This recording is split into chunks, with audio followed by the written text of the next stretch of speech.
noches. Muchas gracias por la invitación, doctor Arquitecto. Siempre es un gusto estar entre colegas y ver muy buenos amigos acá presentes, inclusive arquitectos maestros, los arquitectos Cáceres, arquitecto Maravista. Bien, la charla que vamos a dar hoy día va a versar básicamente sobre una experiencia que hemos tenido trabajando en un proyecto con el Banco Mundial vinculado con la Municipalidad de Lima. Vamos a hacer algunas referencias en torno a la ley que hoy en día nos mantiene, que es la ley 090. Un par de observaciones solamente porque no quiero caer en lugares comunes. Todo el mundo ha dado ya, muchas instituciones han dado su opinión, sus versiones de observación al respecto. Pero hay un par de temas que sí nos gustaría destacar que tienen que ver con el enfoque de fondo, con esta norma. Y después de esa primera etapa, voy a manera de mostrarles un proceso metodológico que tuvimos que desarrollar con el Banco Mundial para poder llevar adelante esta propuesta de simplificación administrativa que hicimos con la Municipalidad de Lima.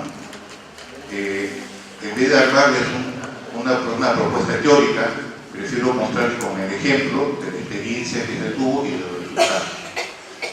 Ya después sobre eso podemos hacer unos comentarios. Sin más, vamos a comenzar.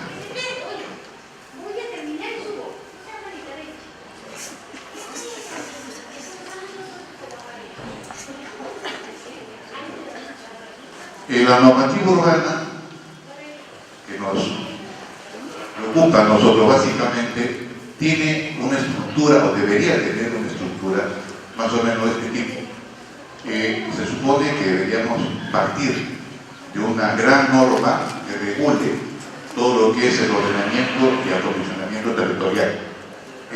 La mayoría de los países se tienen las leyes orgánicas sobre ordenamiento territorial que definen el modelo de desarrollo del país.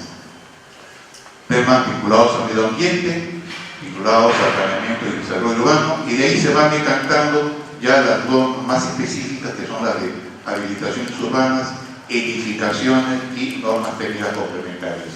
Todas estas normas manejan dos tipos de aspectos, el aspecto técnico y los aspectos administrativos. En la actualidad, si bien es cierto, tenemos una gran cantidad normativa, no voy a analizarla toda, solamente voy a recordar en algunos aspectos con respecto a lo que hemos visto atrás. En cuanto al ordenamiento territorial, tiene las de dos.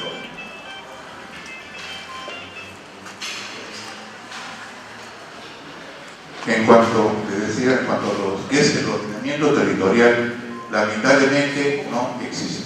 Justo hace un par de días a mis alumnos les estamos explicando los alcances del Decreto Supremo 027, que regula el plan de desarrollo urbano. En el capítulo 2 del artículo 027 inicia diciendo que los planes urbanos tienen que estar adecuados al Plan Nacional de Ordenamiento Territorial y al Plan Nacional de Desarrollo Urbano, con normas que no existen y todavía estamos esperando desde hace muchísimos años. En materia de medio ambiente tenemos la Ley del Sistema Nacional de Impacto Ambiental y la Ley General de Ambiente. Y en materia administrativa procesal tenemos la Ley General del Ambiente que nos está dando a las pautas. Igual tenemos la misma ley porque estas leyes tienen la característica que manejan tanto aspectos técnicos como aspectos administrativos. En lo relacionado al planeamiento y desarrollo urbano, tenemos el Decreto Supremo 027 y el Reglamento Nacional de Edificaciones. Tengo en materia sustantiva y la materia administrativa está también nuevamente la Ley 027, el Decreto Supremo 027, la Ordenanza 620 de la Municipalidad de Lima y el Reglamento Nacional de Edificaciones también en cuanto al maneja algunos aspectos procedimentales. En habilitaciones urbanas, antes teníamos leyes diferenciadas, como era lo normal. El tema de habilitaciones urbanas siempre se manejó por puertas separadas por la normativa de edificación. Sin embargo, se juntó y la parte sustantiva, lo técnico, solamente quedó el Reglamento Nacional de Edificación y en la parte procedimental está la Ley 29.090 y el Decreto Supremo 024 2008, que es el que lo reglamenta. En materia de edificaciones, también en los técnicos está el Reglamento Nacional de Edificaciones y nuevamente la Ley 29090 y el Decreto Supremo 024.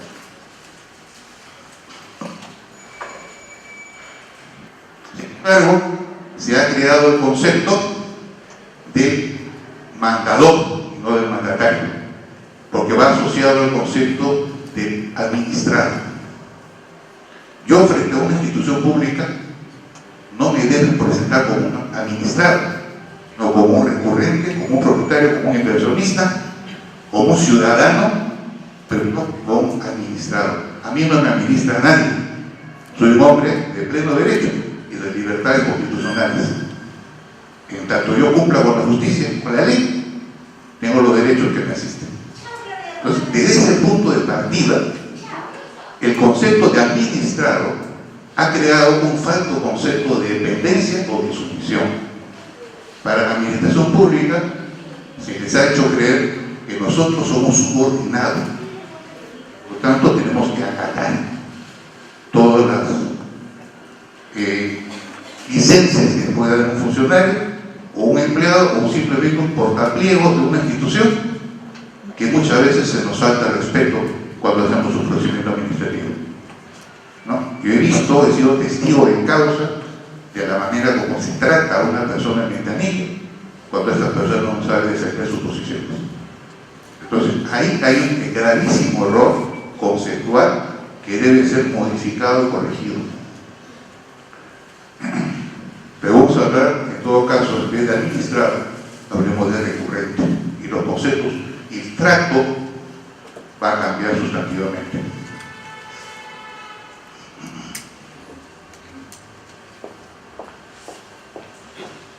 Con relación al tema del silencio administrativo positivo, que es el que le ha dado marco y ha generado una serie de controversias con la ley 29090 y sus modificatorias.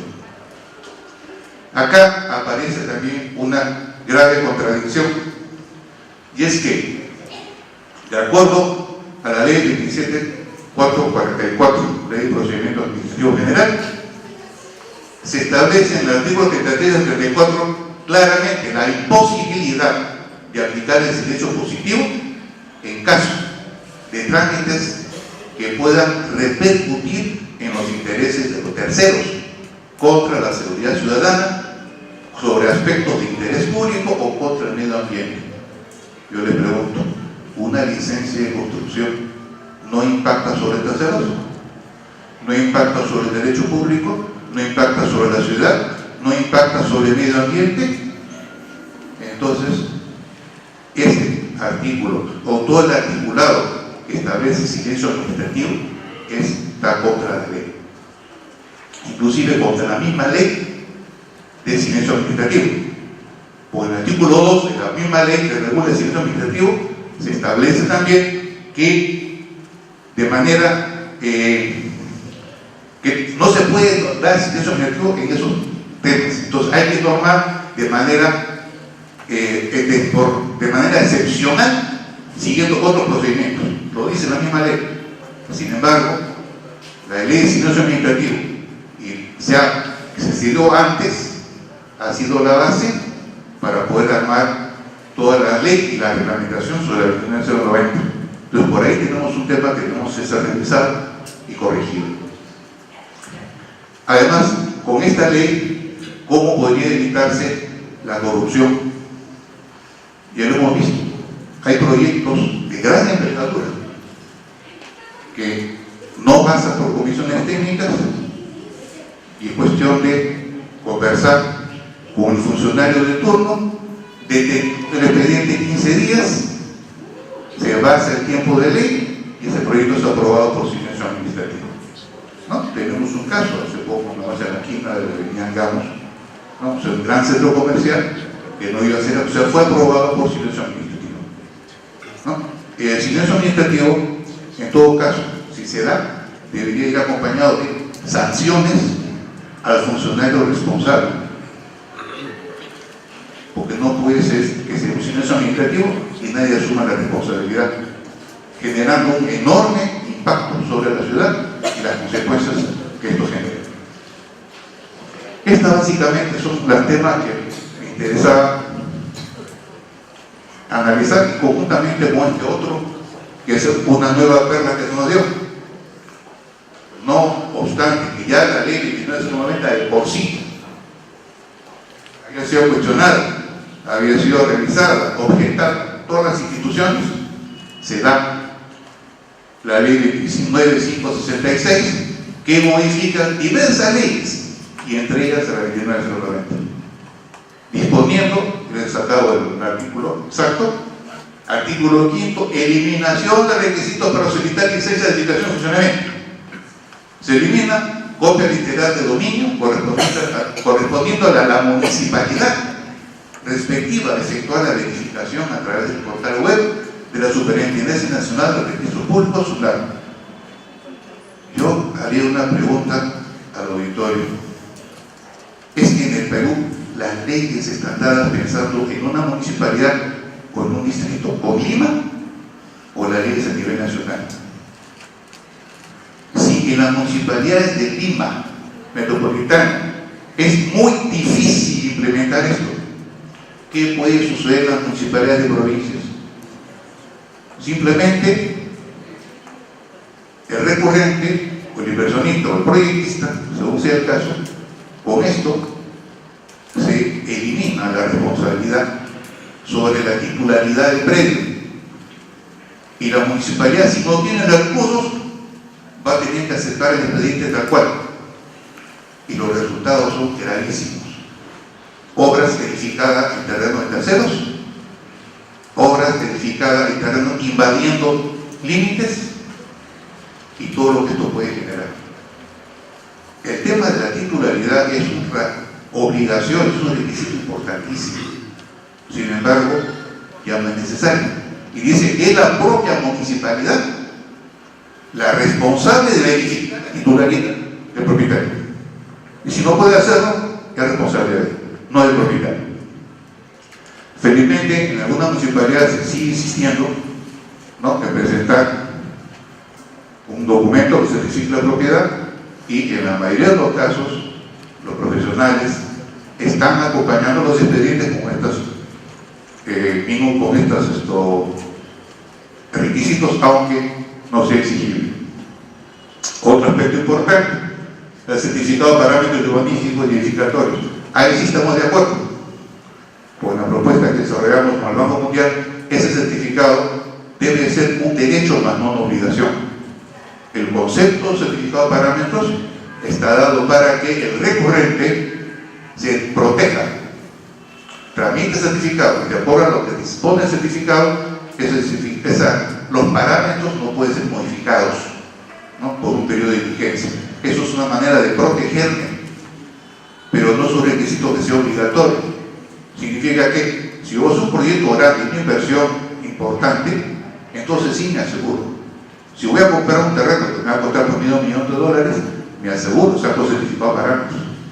Pero si voy a hacer un cuartito en el techo de mi casa, no me piden certificado de parámetros, ¿no?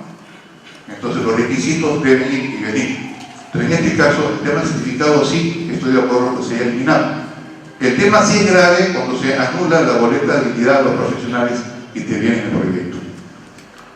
Esa es una situación sumamente grave que perjudica no solamente a la sociedad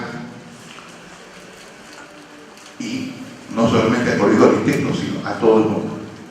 ¿En razón de qué?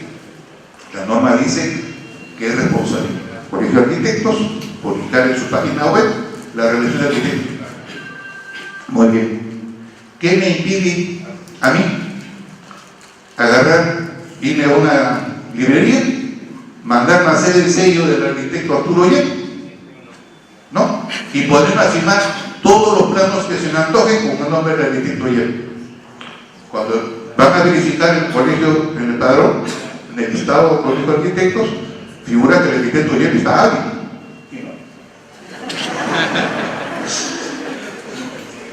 Está hábil, y con eso ya es un requisito. La razón de los parámetros era justamente para impedir o controlar, neutralizar la práctica ilegal de la profesión. En este caso, con ese dispositivo se abre nuevamente, emplaza a que todos los firmones puedan hacerse su colección de sellos, y el día de mañana van a aparecer sellos de proyectos que ustedes ni siquiera han visto, pero aparecen sellados y firmados y nadie puede controlar. Entonces, ¿qué cosas tenemos que hacer? Convertirnos en buscadores y fiscalizadores de quién firmó. Señores, que esa norma está mal dada. Esa era una medida de protección, el certificado que permitía verificar quién es el proyectista y su firma. Con el certificado va la firma, yo puedo constatar la firma, salvo que tengamos que ir a firmar en todas las municipalidades del Perú, registrar nuestra firma, ¿no?, para que funcione y que a la hora de hacer la verificación del expediente, el funcionario tenga, pues, así como los bancos, una máquina con microfilm de los 13.000 arquitectos de Lima, de Perú, para verificar cuál de esos 13.000 es el que firmó. Es imposible. Otro documento, documentos que por su naturaleza municipal se encuentran en los archivos del gobierno local. Eso es correcto también, eso sí es correcto, porque de acuerdo con la ley 27444, yo no puedo pedir información que yo tengo, y la municipalidad dispone de información, yo no puedo pedir al recurrente que la procese. Y ahí entramos también en otro tema, que es altamente cuestionable. De acuerdo a la normativa de habilitación urbanas, cuando se autoriza una habilitación urbana, hay que presentar un certificado de factibilidad de servicios, tanto de electrificación como de agua potable y desagüe. Se supone que un terreno ya está habilitado y tiene factibilidad,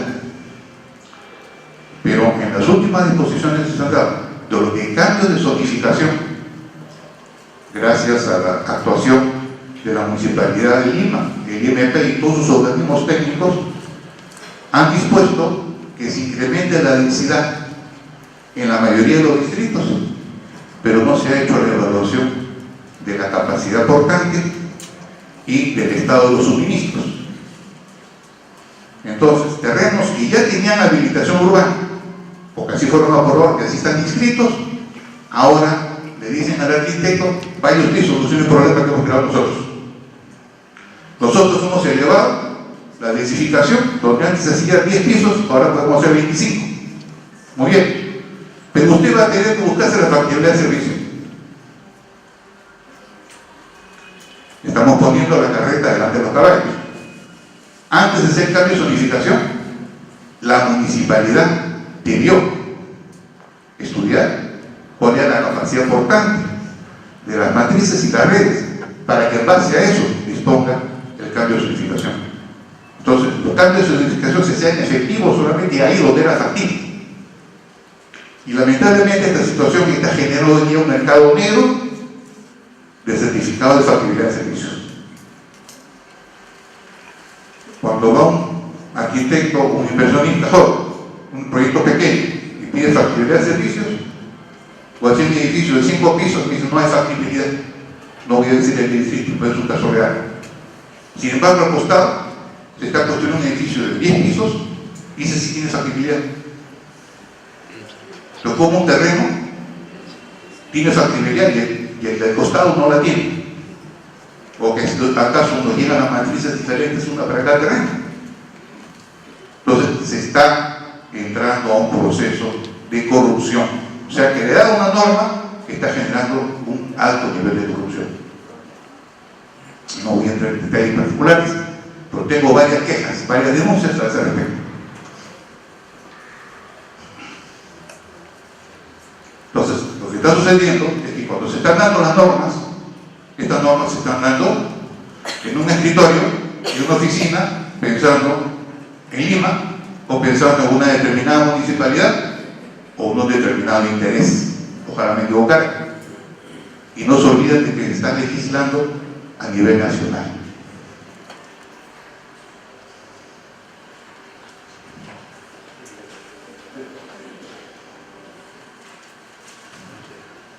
Bien, saltando a la siguiente etapa, cuando estamos hablando del proceso de simplificación administrativa, este debe darse necesariamente siguiendo una serie de pautas. Esto es casi obvio, pero es importante tener en cuenta. Y aquí vamos a empezar a compartir la experiencia, que es lo que motiva esta charla.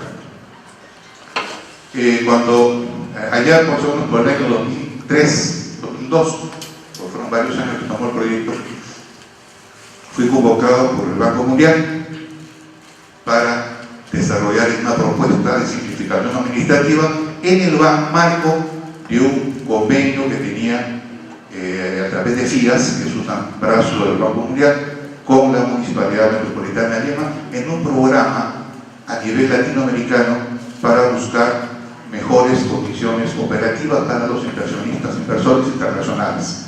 Esto después generó también el estudio Doing Business, que hoy en día está muy en boga, es una herramienta importantísima de trabajo. Vamos a hablar un poquito de eso después. Entonces, en este marco, se nos convoca, alguien comentó que yo podía ayudarlos en el tema, se hizo un concurso, la propia valor, y se nos estudió la pauta, pero el tema era de que en el Perú no había experiencia en este tema.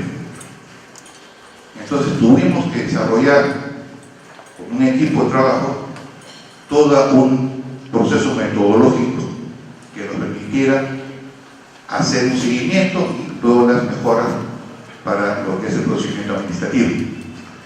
En resumen, el procedimiento debía contemplar estas etapas.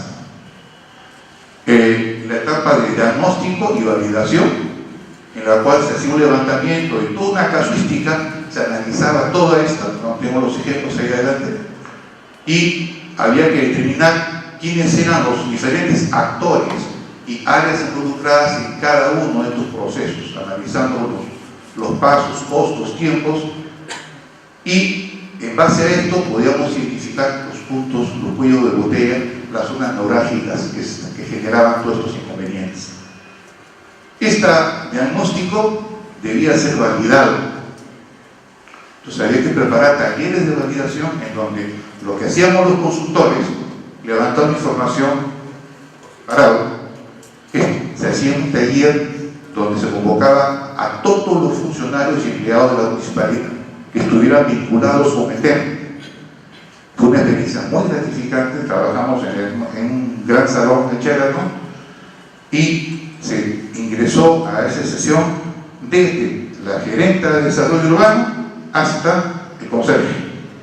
Todos participaron y todos tuvieron el mismo derecho a opinar y hablar sobre el procedimiento.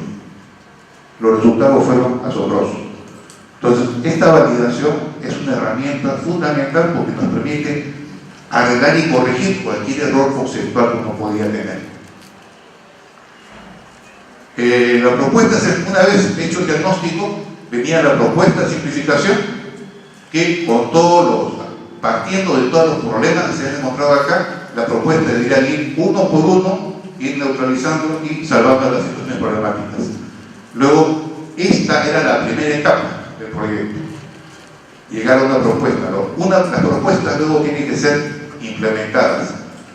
Y ahí vino otro proceso de la consultoría, en la cual había que, para la implementación, había que capacitar, sensibilizar e implementar todos los procesos propuestos.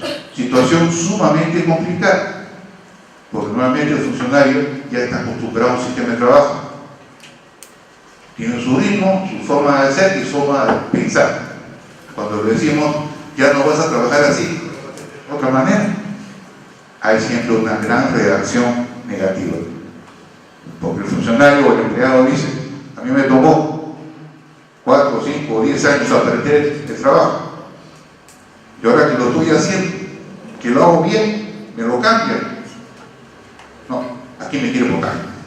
Lo primero que piensa es que lo quiere ocultar. Y nadie va a votar a nadie, simplemente es cuestión de capacitar, sensibilizar y concientizando. Es una etapa bien complicada y demora mucho tiempo. Y luego la parte ex post. Una vez que se implemente el proyecto, necesariamente hay que hacer una etapa de seguimiento y monitoreo que asegure ir corrigiendo con un feedback, ir mejorando, por un lado, lo que se pensó que debía funcionar, y por otro, asegurar que con el cambio de autoridad, que cada 4 años cambiamos de alcalde, llegue el alcalde con sus funcionarios de confianza, y cada funcionario de confianza quiere producir sus novedades, y al final un procedimiento que está más o menos ya caminando bien, lo ponemos a foja cero y arrancamos de cero nuevamente. Y queremos modificar todo nuevamente, desconociendo todos los antecedentes y todo el trabajo que se hizo para llegar a esta propuesta. Entonces, este sistema de monitoreo de mejora continua con participación de la ciudadanía era otra fase que teníamos que desarrollar. Estas eran las etapas y en base a eso desarrollamos la experiencia que quiero compartir con ustedes. Para la etapa de diagnóstico había que trabajar con una serie de aspectos que no podíamos dejar. Esto es un menú que debíamos tener en cuenta: identificación de actores y áreas involucradas, identificación de procedimientos y procesos, identificación de actividades, pasos y tiempos, análisis de la naturaleza de las actividades, análisis de expedientes, elaboración de avance, línea de base, evolución de las licencias, evolución de ingresos, tiempos, costos, etcétera, etcétera, que usted tiene listado ahí. La parte anecdótica de esta experiencia, cuando recibí, en el marco de la ley de simplificación, la ley que se estuvo dando para simplificación de procedimientos administrativos, en Indecopi comenzaron a hacer una serie de reuniones, una serie de instituciones que comenzaron a manejar el tema y nos invitaron, se enteraron que el Banco Mundial estaba trabajando en este proyecto y nos invitaron a participar en una de las reuniones. Y lo anecdótico, lo sorprendente de esto es que quien dirigía el debate, que no voy a decir su nombre, un profesional muy destacado, un abogado ilustre, con todo un equipo de abogados, parte del concepto, ya tenían avanzado el procedimiento para la licencia de obras y que nada más que habían estado trabajando con la norma colombiana, la norma chilena, la norma mexicana. En otras palabras, estaban trabajando con análisis comparado y no tenían absolutamente ninguna experiencia con la realidad nuestra, ¿no? Simplemente, como es costumbre lamentablemente en nuestro medio, se cogen normas extranjeras, copiamos los artículos que más nos gustan, hacemos nuestro monstruito y bienvenida a la nueva dispositivo, a la nueva resolución, a la nueva ley, el nuevo reglamento. El derecho comparado, le dicen los abogados esto. Entonces, todo este procedimiento que estamos describiendo acá estaba de más, una pérdida de tiempo. Y es tan fácil coger una ley colombiana y copiarla. Entonces, esa es la parte anecdótica. Cuando yo les expuse algo parecido a lo que estoy exponiendo acá, se sorprendió el expositor, se sorprendieron mis amigos abogados, que lo respeto mucho, trabajo mucho con él, ¿no? Y al final me dijeron: oye, ¿dónde estabas tú cuando te hemos estado necesitando? Aquí nomás, a la vuelta de la esquina, llámeme con lo que necesito. Pero lamentablemente así se trabaja. No se analizan los casos, no se evalúa el estado situacional. El Doing Business que mencioné en su momento prepara un estudio, es un área de investigación que trabaja el Banco Mundial, que se dedica a analizar indicadores que permiten medir cada país. A nivel son 185 países con los que se trabaja, y se analizan los indicadores y se comparan para luego generar un estándar y un ranking para que los inversionistas, antes de arriesgar capital en ese país, verifican cuál es el ranking del país donde van a invertir y cubre una serie de escenarios, ¿no? Desde el punto de el procedimiento para iniciar una empresa, cómo financiar el crédito, etc. Es una serie de pautas, todo tiene una serie de indicadores. Dentro de los indicadores de las investigaciones que se hacen está el tema para sacar licencia de construcción. Sería muy largo hacer el análisis comparativo con todos los 180 y tantos países que intervienen, pero en este caso sí hemos hecho un pequeño resumen que corresponde. Si ustedes tienen un interés, si alguien no conoce de esto, puede entrar a la página web Banco Mundial o pueden poner Doing Business y le va a salir la página, que es interesantísima, porque sale por cada país todo el ranking, el estudio, la investigación, la base de datos, la metodología que se ha seguido. Es muy interesante. En el año 2005, que fue cuando estuvimos desarrollando el proyecto, estos eran los indicadores. Perú estaba en el puesto 11, ¿no? Contando a partir a nivel de Sudamérica, Brasil, que tenía un tiempo de demoras de 460 días para sacar un proceso de licencia de construcción, y el que ocupaba el primer lugar era Costa Rica, con 120 días. Perú, de acuerdo a los indicadores de una investigación preliminar que hizo el FIAS, que después le mostré que estaban equivocados, planteaban que eran 201 días, en realidad era muchísimo más. Pues bien, hoy en día, en el año 2011, el último reporte FIAS, Perú sigue en el puesto 11, con toda la normativa por la 29090 y sus modificatorias, todos los cambios que se han hecho.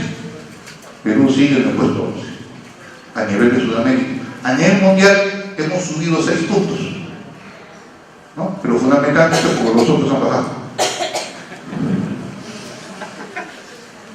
Brasil sigue ocupando el puesto 18, ¿no? De 460 ahora está en 411 días.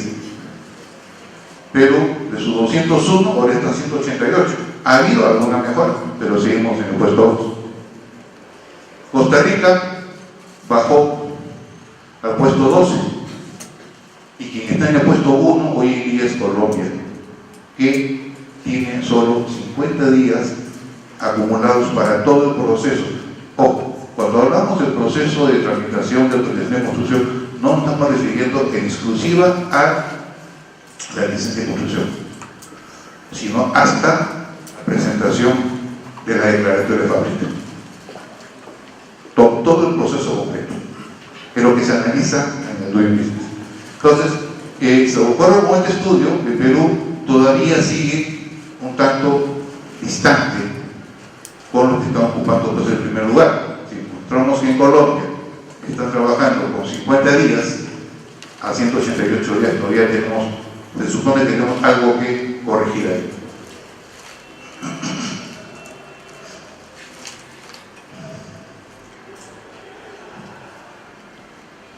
La experiencia compartida entre el año 2003 y 2005 con el Banco Mundial parte de estos antecedentes.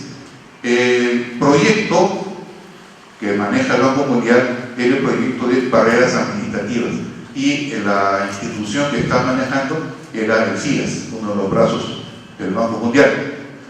En el 2003, la Alcaldía Municipal Metropolitana de Lima pidió la asistencia a FIAS para analizar las barreras administrativas.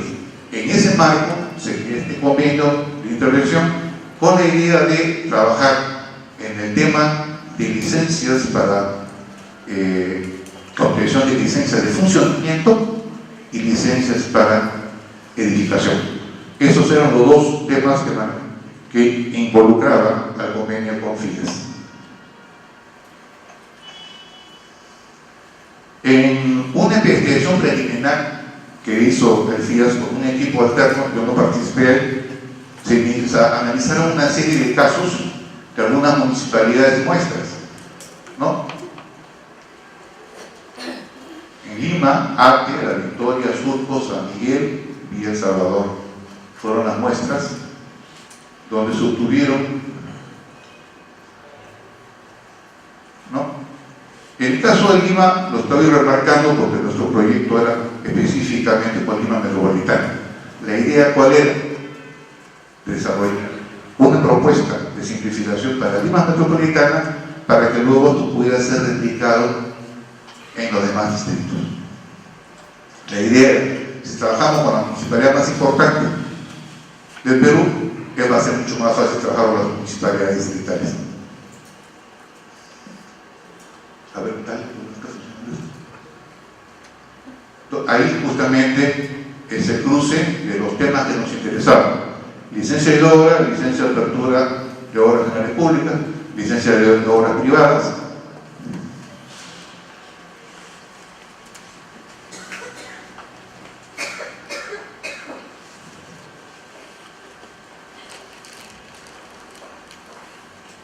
Algunos ejemplos de los resultados de la investigación que hicieron. Se midió tiempo, demora, periodos de lo que demora la aprobación de un expediente, etcétera, etcétera, ¿no? Y en base a eso ellos desarrollaron una primera visión preliminar, valga la redundancia, en donde identificaron los principales problemas. El marco regulatorio de los procedimientos es confuso y poco predecible, y eso es cierto. Tenemos una gran cantidad de normas y siguen saliendo porque las normas del gobierno central se le suman las normas que saca cada municipalidad. Entonces el arquitecto que tiene que ser de una municipalidad tiene que ir bien prevenido, no solamente de conocer la ley 29090 y sus reglamentos y todas sus modificatorias que siguen saliendo.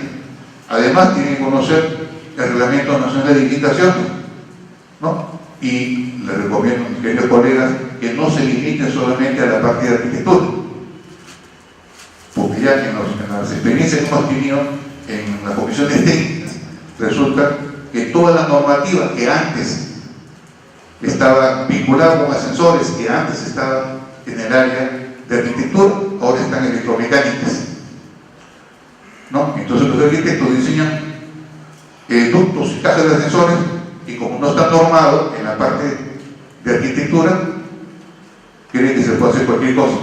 Y resulta que el proyecto sale desaprobado porque hace un cuarto de máquina, no entra una máquina, ¿no? O no hay la posibilidad, la sobrealtura que se requiere para poder elevar.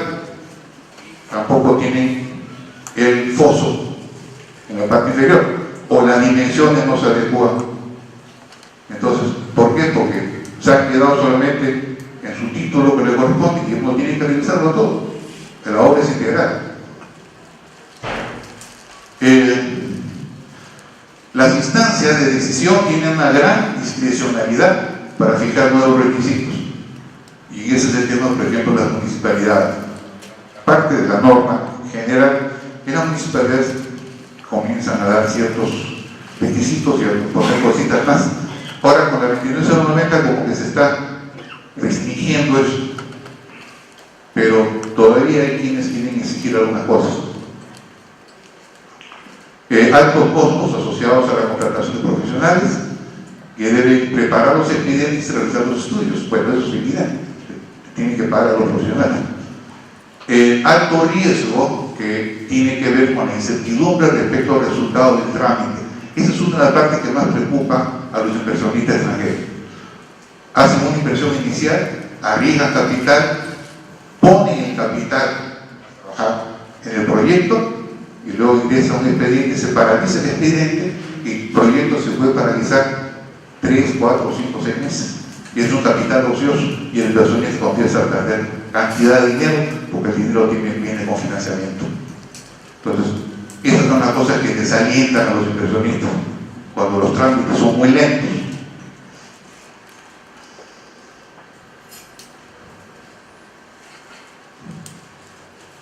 Y aquí una de las conclusiones que planteaba FIAS como punto de partida era que el exceso de regulación y barreras burocráticas de la inversión en cualquier país, no solamente en el caso del Perú, sino en cualquier país, ¿no?, genera pues, situaciones negativas como ineficiencia en las instituciones públicas, mayor grado de corrupción, mayor informalidad en los negocios, mayor desempleo y menor productividad laboral, ¿no?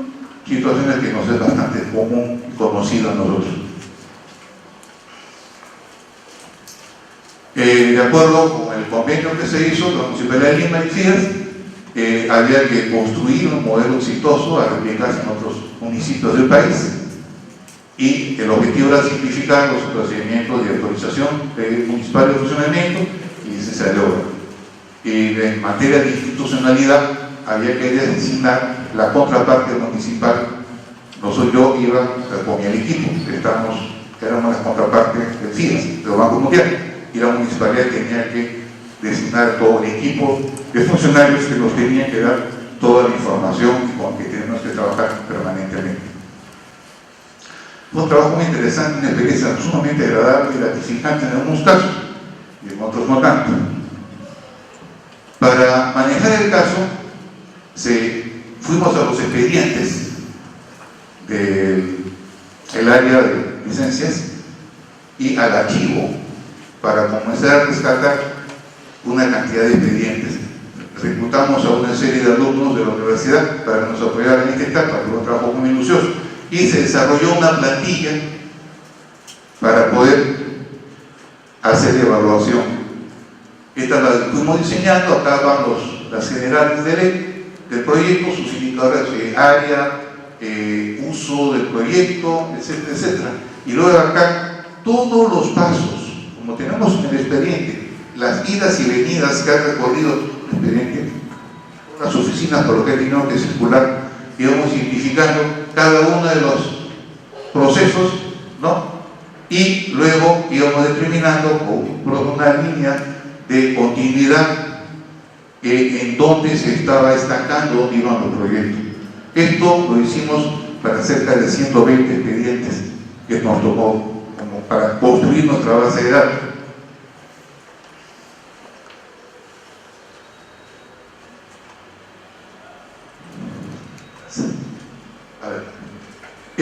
Una vez hechos los análisis, armamos otra matriz que nos permitía comparar. O sea, todo comenzamos a trabajar, a diseñar matrices a manera de herramienta para poder tener la información.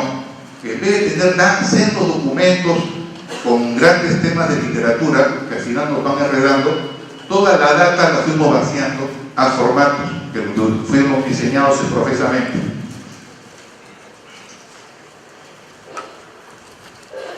Estos formatos, obviamente, no es un diseño único, puede tener variaciones, pero se estableció en esta matriz todos los procesos que fueron detectados en esta investigación que se hizo con los expedientes, y en esta otra matriz todas las dependencias y áreas que estaban involucradas, desde las áreas generales a sus oficinas particulares, en sus sectores particulares de cada uno de los procesos. Y las aspitas marcaban en la etapa, por ejemplo, consulta preliminar, donde intervenía, en qué área intervenía, ¿no? Y así cada uno de los procesos íbamos identificando los puntos, para luego poder determinar cuáles eran las zonas más críticas. Los expedientes tenían que pasar hasta por 9 dependencias y 24 puntos de atención.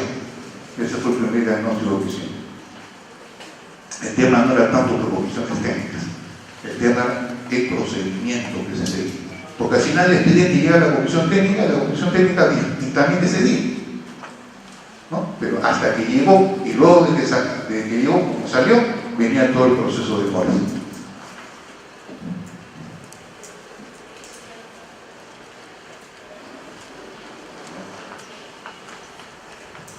Luego analizamos los requisitos. Y todos los trámites que se tenían que hacer están acá, y todos los requisitos que se exigían para los diferentes trámites.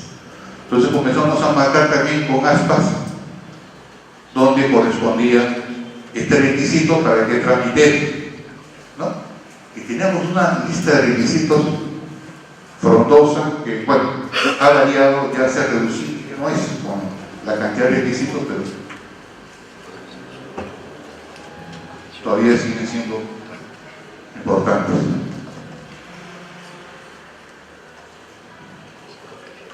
Al final teníamos la sumatoria de requisitos que se tenía en cada punto y teníamos pues el recurrente con su expediente cargando sus requisitos para poder llegar a sacar su licencia de obra, ¿no? Teníamos en total hasta 56 requisitos, ¿no? Y requisitos muchas veces de lo más simpáticos, ¿no? Porque requisitos que están pedidos por otros requisitos. Y para sacar el siguiente requisito tenía que tener el anterior, pero para tener el anterior tenía que tener otro. O sea, todavía ustedes ven cómo se les arreglaron.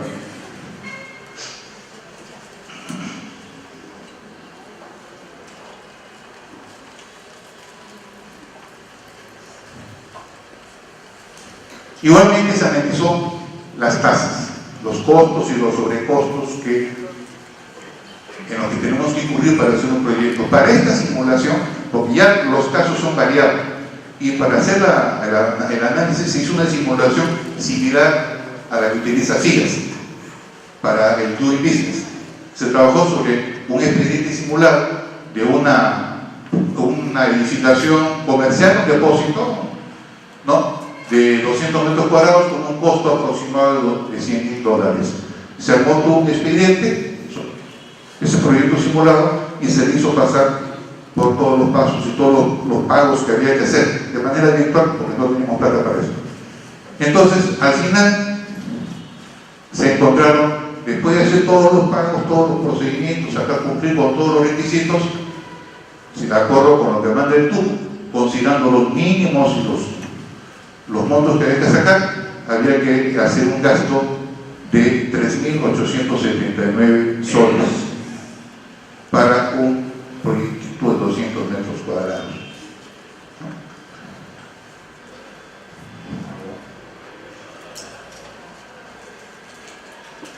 A eso, uno de los problemas que teníamos era con nuestro querido colegio de arquitectos, ¿no?, que ya desde en ese entonces tenía las tasas más altas por concepto de certificado de habilitación profesional.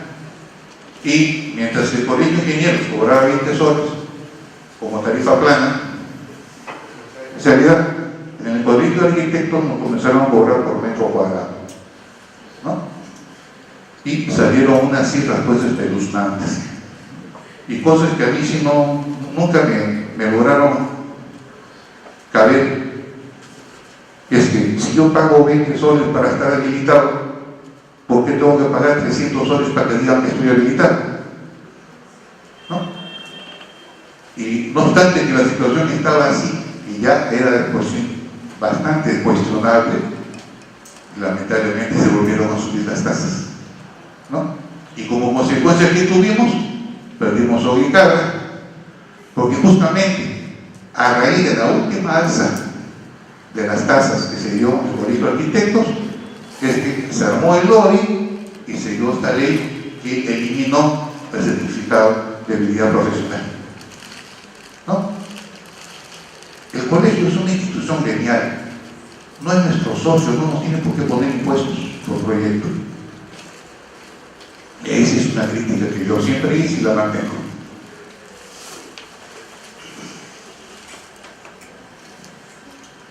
Se hizo un análisis a través de un flujograma. Este es uno de los ejemplos, porque el tema es muy extenso y le voy a mostrar uno de los resultados de esto, que es verdaderamente espeluznante. Apriétame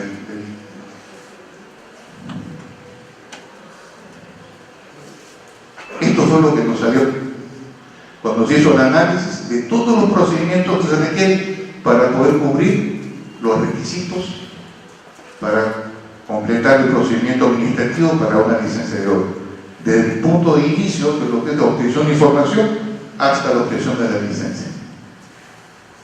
Era realmente espeluznante. Cuando quise imprimir esta lámina y poder imprimirla para que las letras se puedan leer en Arial 7, salió un documento que tenía 1,10 metros de ancho, 3,5 metros de largo. Y el día que me tocó exponer esto con los representantes del Banco Mundial que vinieron de Washington para ver la exposición, los guises fue una cosa muy simpática. Hicimos un rollito como en cortina y comenzamos a jalar el rollo. ¿No? Se terminó el rollo en el suelo. Digamos, eso es todo el procedimiento que se tenía que seguir para poder tomar la licencia de obra. Lo gratificante de esto es que luego, cuando hicimos una propuesta, nuestra propuesta terminó en la misma proporción en un formato A3.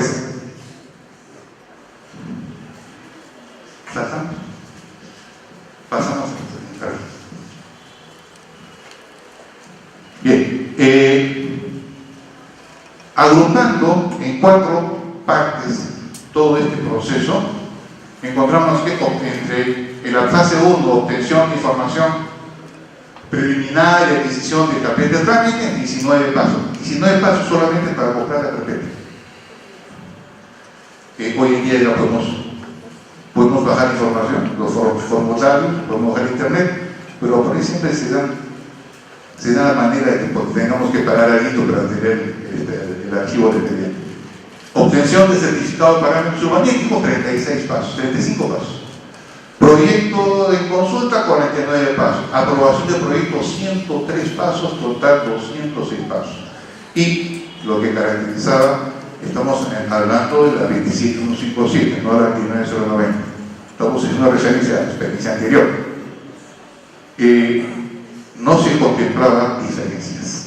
Es decir, si yo tenía que hacer un hospital o un hotel 5 estrellas, o tenía que hacer una casita unifamiliar de 90 metros cuadrados, tenía que hacer todo el procedimiento. No había diferenciación. Esa fue una de las primeras propuestas que se hicieron, era agrupar por tipos de obras para establecer procedimientos diferenciados según la envergadura de la obra y según el grado de impacto urbano. Voy a generar esto.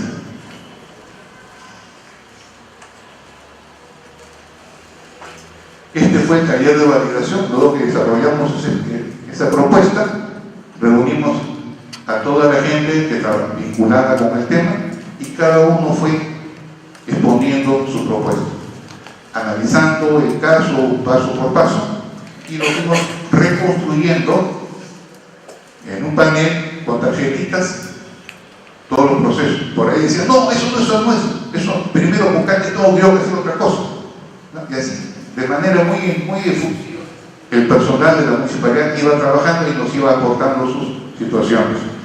El resultado es que cuando vieron todo esto,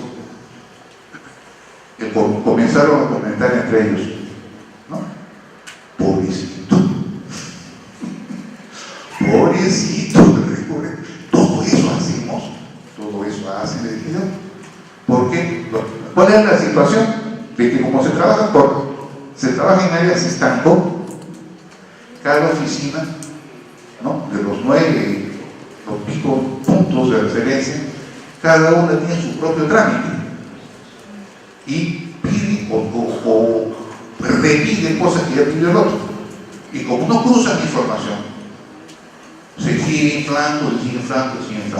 Al final quedó pues un monstruo de este tamaño, que luego lo sintetizamos en ese diagrama de flujos que le gustó mucho a mis amigos de Washington.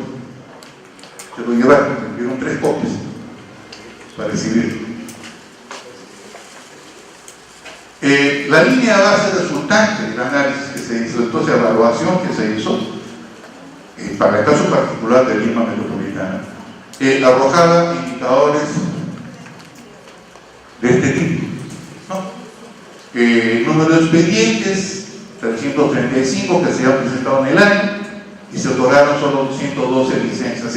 De 335 expedientes, solo 112 culminaron. Promedio mensual, 28 expedientes, ¿no? 9 que van llegando para licencia otorgada.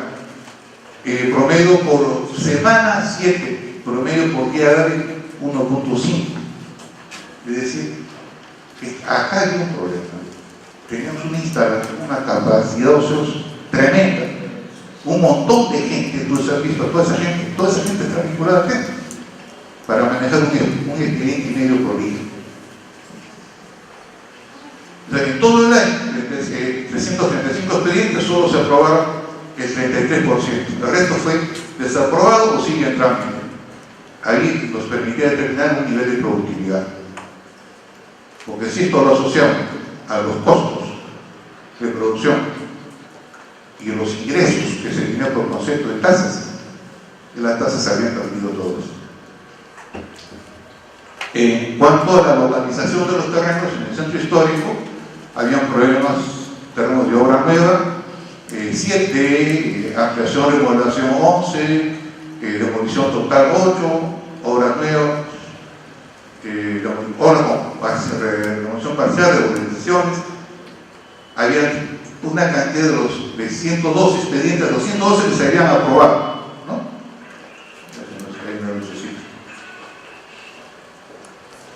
Y de esos eran 31 eran en el centro histórico y 69 estaban fuera del centro histórico. Entonces el tema de la demora no era porque era el centro histórico, ¿no? Sino porque estaba fuera del centro histórico y puede ser demorado. Y luego el otro era pasos y requisitos, que lo que hemos visto, un total de 206 pasos. Entonces, el pago promedio, porque encontramos, sacamos la media de todos los expedientes que estuvimos analizando, el indicador promedio era 10.000 soles por concepto de tasas y un promedio de 321 días calendarios para obtener la licencia. Es decir, cerca de un año para poder sacar la licencia de construcción.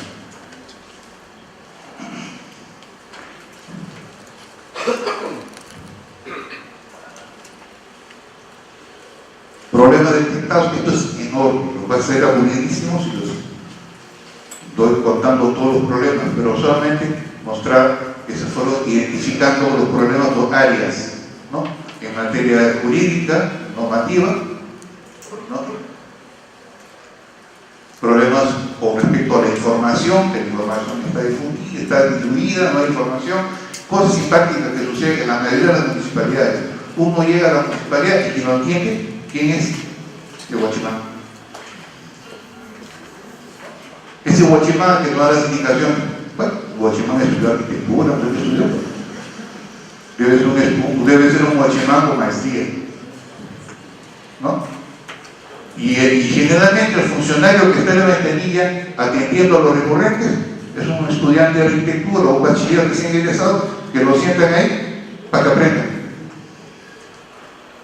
¿no? Cuando había una señorita que es la que atendía al público, yo le dije, ¿aquí te capacitaron? No. ¿En la universidad viste normativa? No. Entonces, ¿cómo estás sentada acá? Me mandaron. ¿Y cómo has tenido que poner a revisar los reglamentos? ¿Y tienes experiencia profesional? No, recién estoy egresando. Y esa señorita es la que asesoraba y orientaba a los profesionales en el área de MESEPAC, en el área de la plataforma de atención al público. Problemas de ese tipo todavía hay. En una municipalidad, en un distrito, no me acuerdo ahorita cuál era, resulta que quien hacía las precalificaciones era un obstetriz. Porque alguien le dijo que tenía que ser profesional y que haga precalificación. Y como la única persona que tenía el título profesional ahí era el obstetriz, lo pusieron a él.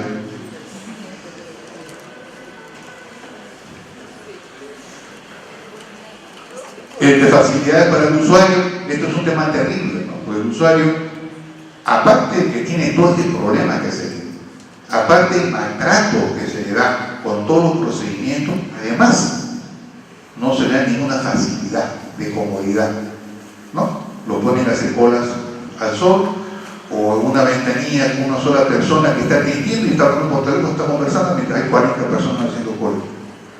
Uno va a hacer una gestión y pierde 10, 15 horas de su vida solamente por sacar un papel. Entonces, una de las condiciones también que había que dar es generar condiciones adecuadas. Y ponemos, por ejemplo, el tema de los bancos. tomamos mucho de referencia. Cuando hicimos las propuestas, trabajamos mucho con bancos. El banco te va creando ciertas condiciones de comodidad, ¿no? Para que uno pueda esperar, o más o menos, te pone una televisorcita, te pone música, te pone una silla, te pone aire acondicionado y te ponen pues un counter con varias personas atendiendo, no te pone solamente una persona. Entonces la idea es crear el ambiente donde uno va a hacer una gestión del banco es relativamente cómoda, ¿no? Un ambiente bonito, bien puesto, chicas bonitas, ¿no? La cosa es que uno se sienta, si va a esperar, por lo menos esperar cómodo, y no esperar de pie o incómodo, entre muebles vetustos, de humedad, gente con mala cara.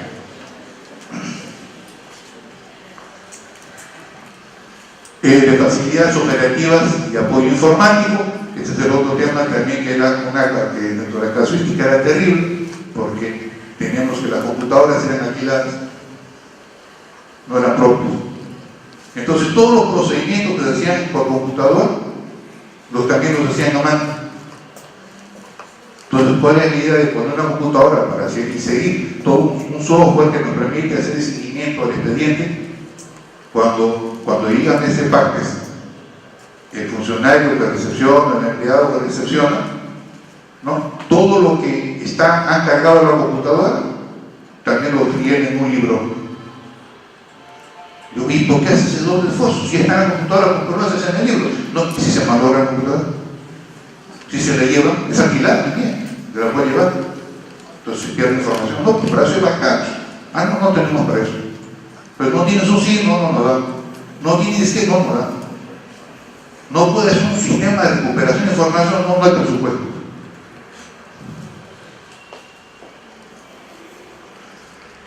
Lo que sí son campeones en lo que es tecnología informática son los bancos. Todo se realiza vía internet, todo se realiza vía sistematizada. Documentos se mueven, ¿no? Y no están haciendo cola las personas esperando. De los procedimientos, hemos hablado bastante de eso, y de los requisitos y las tasas exigidas y de la estabilidad del personal. Acá hay un problema, lo decíamos al comienzo, y es que los cargos de alcaldes van variando cada 4 años y con él varían todos los funcionarios de confianza y con él puede generarse cambios y modificaciones constantemente en las directivas y procedimientos. Entonces hay que buscar también la manera de asegurar que la propuesta perdurara en el tiempo y no fuera cambiada como el cambio de alcalde. Adicional a esto, había otro problema, y es que el propio alcalde nos ponía en la zancadilla. Cuando se estaba trabajando en un proceso para regularizar, para formalizar y hacer que la gente se adecue a la normativa, salen dispositivos como esto, ¿no? Amnistías, regularizaciones rápidas, ¿no? Que permitían, por ejemplo, en este caso, este panfleto que su usuario de anuncio decía: si has construido sin autorización tu negocio, tu tienda, lo que sea, ¿no? Vas a arreglarlo. ¿Y cómo se arreglaba el procedimiento? Era un procedimiento sumamente rápido, solamente se pagaba 400 soles, no pasaba por comisiones técnicas, no lo revisaba nada y encima aplicaba el silencio administrativo, ¿no? En un plazo de 40 días. Entonces, si comparamos, hacer una obra formal le significaba pagar 10.000 soles y tener que esperar 350 días, cuando la regularización me lo hacía por 400 soles y en 40 días y sin presentar ningún requisito. Entonces yo le decía al alcalde: hay que ser enajenado mental para hacer el procedimiento regular. Esta es la vía rápida. Entonces seguíamos pues estimulando, incentivando la informalidad. Entonces, y en tanto se mantengan esas políticas de exoneraciones y sistemas rápidos de regularización, estamos mal. Sí se debe permitir la regularización, estoy totalmente de acuerdo, pero la regularización debería ser mucho más complicada y onerosa que el proceso regular. Es la única manera en que se reviertan las situaciones. ¿no? Ahí sí yo les podría hasta, como requisito, presenten una bula papal para regularizar tu edificio. Ahí sí, ¿no? Una radiografía de la estructura portante. Porque yo no puedo regularizar algo que no siguió ningún proceso. Yo regularizo una obra que no siguió ningún proceso, ningún manejo profesional, ninguna supervisión técnica. Y esa obra se va a caer, va a dañar el tercero, sin embargo está regularizada.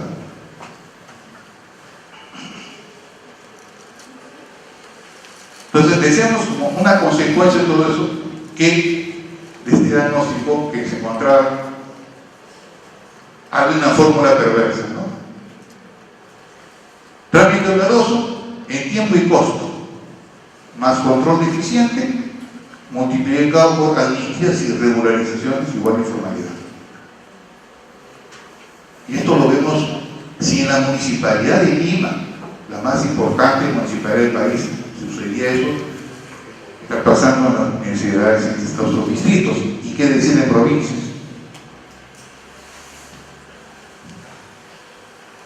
Entonces los problemas identificados se llevan paulatinamente en las siguientes consecuencias: mala conclusión del expediente por parte del empresario, demora en los plazos de gestión, costos excesivos para la municipalidad y el empresariado. Esto es una parte que nadie había analizado. ¿Cuánto le cuesta a la municipalidad esas demoras? Porque si un recurrente paga una tasa por derecho de revisión, y esa tasa, digamos que son 500 soles, y si ese expediente no se revisa en el plazo de una semana o de 2 semanas y se diluye por varios meses, esos 500 soles se diluyeron también. Y al final la municipalidad está subvencionando, que paga el local, paga los sueldos, paga el equipo, la infraestructura, ¿no? Que cuesta mucho más de 500 soles. Entonces uno paga los costos del procedimiento administrativo y lo distribuye en el día hombre que le dedica a aprobar un expediente. Resulta que la municipalidad está subsidiando el trámite. Desaliento de inversión privada, imagen institucional deficiente, pérdida del control, fomento a la informalidad y corrupción. De la única manera de que el expediente camine a un ritmo más o menos acelerado, ya sabemos cuál es.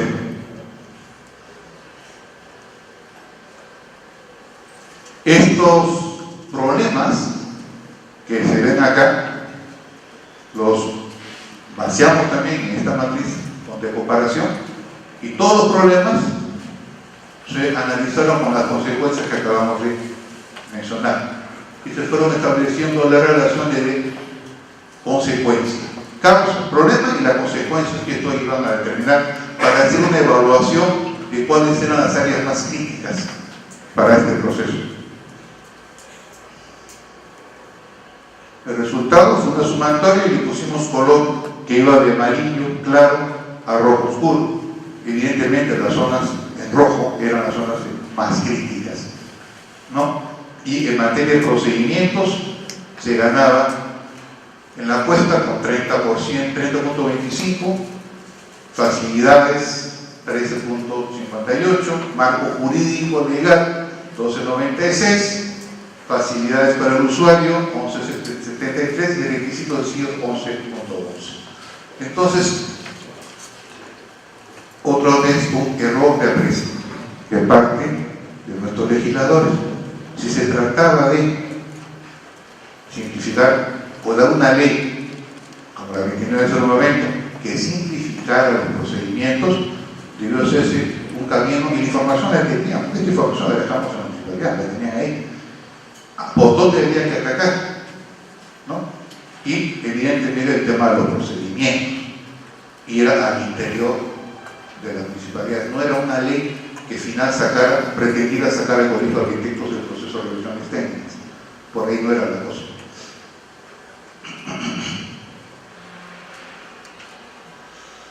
Las propuestas de cambio partieron sobre la base legal vigente en ese momento, y diseñamos los siguientes ejes de actuación que fueron planteados en función a las situaciones que habíamos encontrado. Era mejorar los niveles de acceso a la información técnica administrativa de la municipalidad. Y para eso se iba a recurrir a todo lo que la tecnología informática nos brindaba. Tramitar todo por internet y que el recurrente desarrollamos unas propuestas para desarrollar software que al final no se pudo hacer, lo vemos acá por ejemplo, ¿no? Para que todo el seguimiento al expediente se hiciera desde la computadora y no hubiera que ir a la municipalidad a cargo para ver cómo estaba su expediente. No solamente hay que esperar a que me responda, sino podía así ir a hacer un seguimiento en qué punto, en qué etapa estaba. Institucionalización del trámite de procedimientos mediante interrelación, coordinación entre las áreas involucradas. Es decir, el recurrente no se iba a pasear de ventanilla en ventanilla, sino en un solo punto se le atendía y tenía todas las respuestas, toda la información, todo se tenía ahí. Era el concepto de ventanilla única que ya lo había estado manejando desde la 27157. Inclusive estuvimos adelantando temas como el INC, por tratarse de Centro Lima, para hacer convenios con el INC para facilitar que en la misma ventanilla también se obtuvieran las aprobaciones del INC para los expedientes que estuvieran en el centro histórico. Revisión integral de los procedimientos para reestructurarlos según el tipo de envergadura de las obras y nivel de impacto urbano, a fin de lograr una sustancial reducción de los requisitos, pagos, costos y tiempo. Ese fue nuestro bandera con el que comenzamos a trabajar. Separamos los procedimientos administrativos por tipo de proyecto y en base a eso se estableció normas y procedimientos diferenciados en cuanto a requisitos y trámite, que iba desde la aprobación automática hasta pasar por las comisiones técnicas, según la envergadura del proyecto. Tercerización del proceso de supervisión y obra a través de colegios profesionales, colegios arquitectos de los ingenieros y reforzamiento del área de control urbano para mejorar los niveles de control y fiscalización urbana. En materia de control, la ley 27444 establece que hay que priorizar el concepto de control ex post. Nosotros trabajamos siempre con el control ex ante y se parte del principio del que el recurrente está mintiendo, ¿no? Entonces, no, la 27444 decía, no señor, usted parte del principio de veracidad, ¿no? Que basta un documento, una declaración jurada, pero ojo, una declaración jurada tiene consecuencias penales si se miente en una declaración jurada. Y además, aceptando que el recurrente dice la verdad y no tengo que estar demostrando que digo la verdad, viene el concepto del control expuesto. Es decir, yo acepto todo lo que venga, pero tengo la obligación de hacer el seguimiento y control posterior, independientemente de los plazos de ley.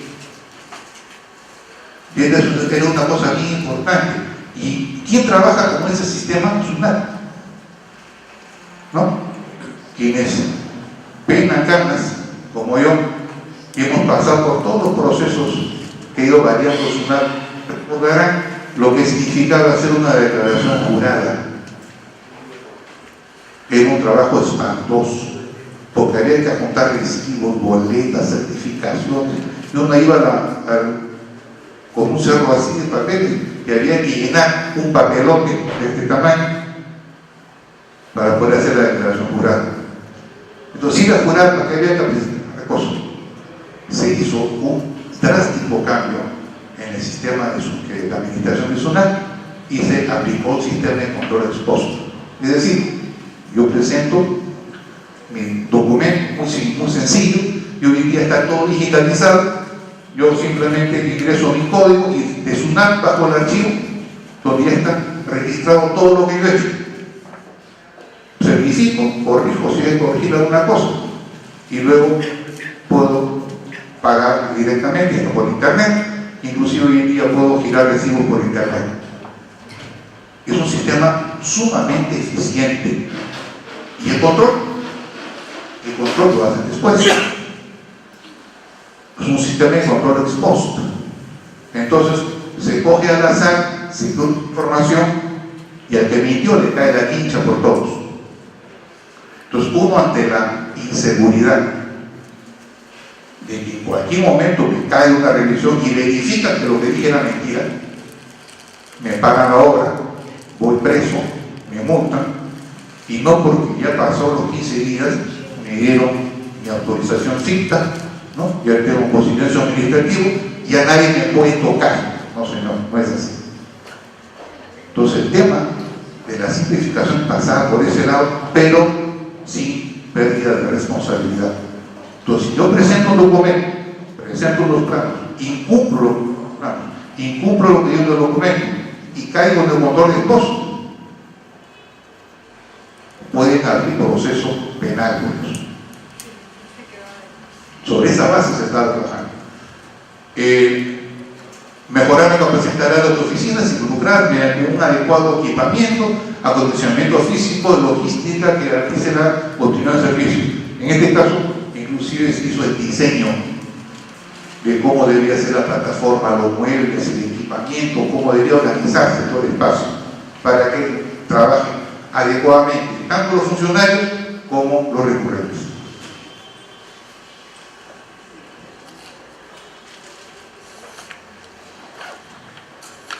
Luego, ya para efectos sintetizar todo esto, frente a cada problema se planteó una solución concreta y específica que pudiera ser seguida.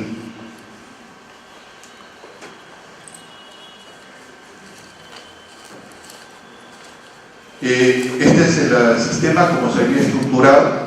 Se calificaron en 5 niveles los proyectos, partiendo del primer nivel, todo lo que correspondía a refacción y acondicionamiento y las condiciones que debían tener aprobación. Cosa interesante, cuando estuvimos haciendo el estudio de casos, resulta que el 70% de los expedientes caían dentro de los 3 primeros grupos, es decir, que eran obras de poca o nula envergadura o nulo impacto urbano, y solamente el 30% correspondían a los proyectos de nivel 4 o 5, que sí deberían tener pues toda una serie de requisitos y procesos y documentos probatorios y estudios complementarios, porque involucraba pues derechos de terceros. Si yo me hago mi casa para mí, yo soy el directo responsable de las consecuencias, ¿no? Es diferente si yo soy un edificio de 25 pisos que a 4 apartamentos por piso, porque estoy involucrando a 100 familias en mis decisiones. Entonces, si yo asumo mi propia responsabilidad para una casa y mi familia, entonces yo no voy a hacer una casa contraviniendo mis propios derechos, mis propios intereses, y si lo hago aquí, las consecuencias las voy a sufrir yo solo. Entonces, por eso es que se comenzaron a variar los diferentes niveles de obra. Y se generó pues las variaciones en cuanto al tema de los requisitos y procedimientos. Habían los del tipo 1, la aprobación era automática e ventanilla. Yo utilizaba lo que iba a hacer, sello de la ventanilla, y era mi autorización para comenzar a trabajar. O sea, el funcionario que tenía ventanilla tenía nivel, así como los bancos. No, el nivel de responsabilidad va decantando según la categoría del funcionario, exactamente el mismo procedimiento del CEO. El que está en ventanilla tiene para poder aprobar un determinado tipo de expedientes. Si tienen que pedir al alcalde, a su gerente, en general. No, el grupo 2 no requiere licencia, no, son obras menores, modificaciones muy pequeñas de hasta 30 metros cuadrados o montos no mayores de 6 UITs.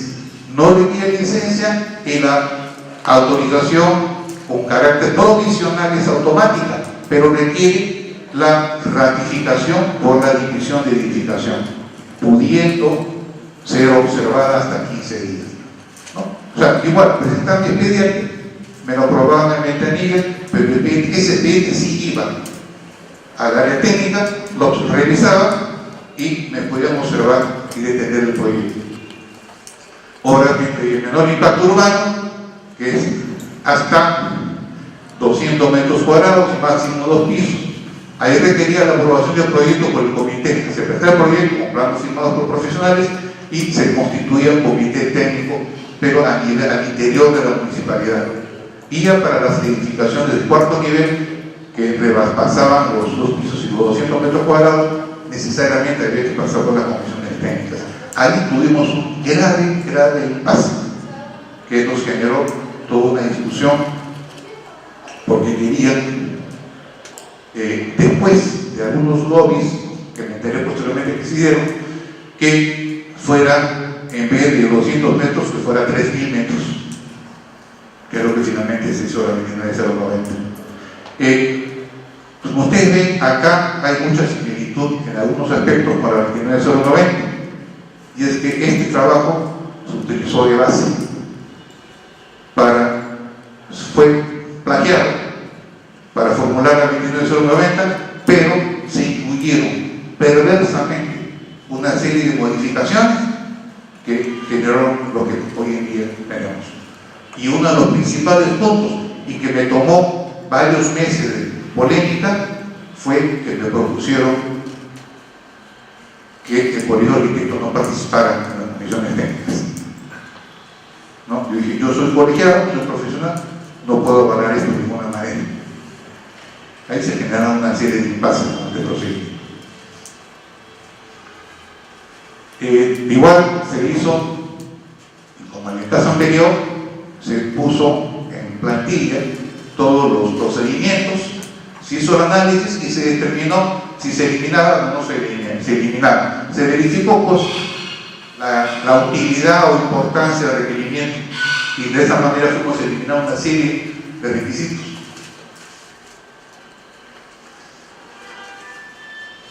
Y lo sintetizamos finalmente en este cuadro que se redujo sustantivamente el total de requisitos. Ahí podrán ver que no aparece el certificado de parámetros urbanísticos como un requisito obligatorio, sino como opcional.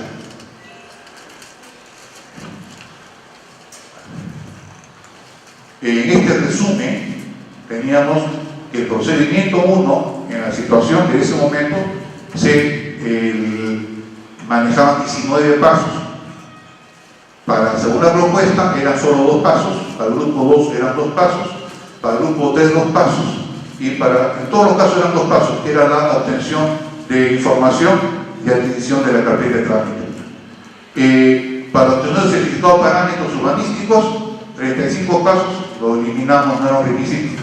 Para el anteproyecto de consulta eran 49 pasos, para el grupo 1 y 2 no se requería ningún paso, y pasamos para el grupo 3, 4 y 5. Cabe decirlo, el grupo 5 correspondían a los proyectos que estaban dentro del centro histórico y debían pasar por un tamiz mucho más fuerte.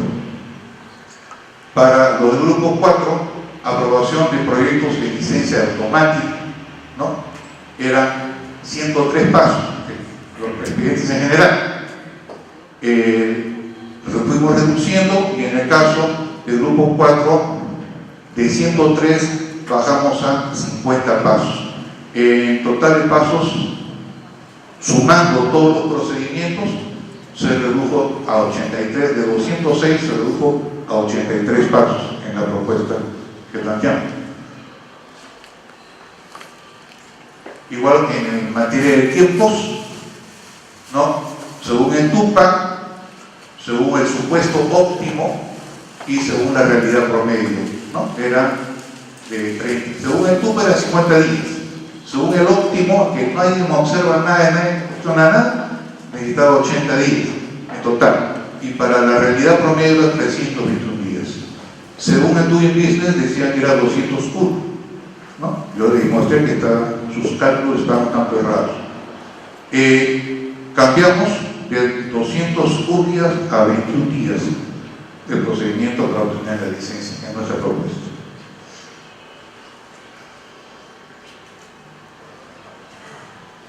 Los resultados esperados eran estos: el procedimiento actual y la propuesta, y la comparación entre ambos, lo que estábamos obteniendo. ¿no? En materia de guías, en materia de visitas, en inspecciones previas, a requisitos, etcétera, etcétera. Lo que está en azul era el procedimiento actual, lo que está en rojo era el procedimiento como aplicación de la propuesta que hayamos desarrollado, ¿no? Para el grupo 4, acá sí los pasos eran mucho más, pero mucho menos también de lo que eran en las circunstancias que teníamos que trabajar. Y ese era el resumen final, ¿no? El procedimiento actual según los expedientes analizados, lo que está en rojo y en amarillo. El procedimiento actual según las condiciones óptimas, es decir, que no me observaron, no me rebotaron ninguna etapa del proyecto y que el stock siguió su paso y salió. Ese es el punto azul. Y el rojo era lo que planteamos como propuesta.